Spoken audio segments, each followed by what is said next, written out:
I'm loving it, the slogan of the world's most famous fast food chain.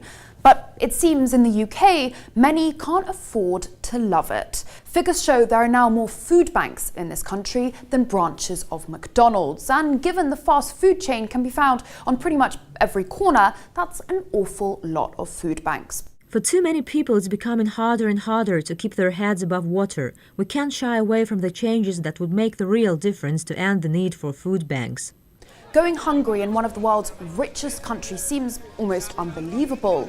But data shows more people than ever are relying on food handouts.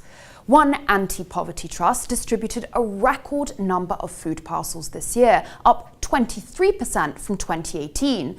Even more concerning for many is that almost half of those parcels went to children. The UK is living through an unprecedented time of political division.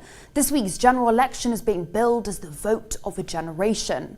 It's unsurprising then that the issue has been seized upon by politicians on the campaign trail in a final bid to swing the vote.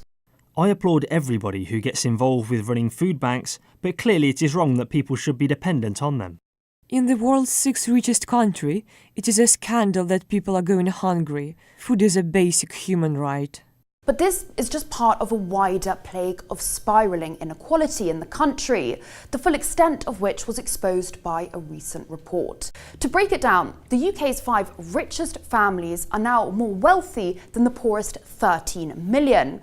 A fifth of the British population lives in poverty, with 1.5 million of those designated destitute, meaning they can't even afford basic essentials.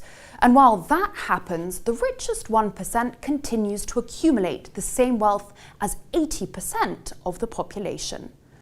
Such a huge gap between the very rich and the vast majority of the country is dangerous. Such extreme wealth in the hands of so few people demonstrates just how broken the economic system is. This country has become more unequal. There's greater levels of inequality than there's been for a very long time. There's terrible levels of poverty.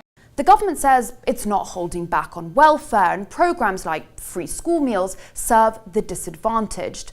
But as the wealth gap continues to widen, it's little wonder frustrations are growing. Living in poverty, the whole country's a joke. That's it! The government, the council. No, mate, it's a joke. People are living on the streets. The world's strongest economies, in which the 5 richest families have a combined wealth equivalent to Bahrain's annual GDP.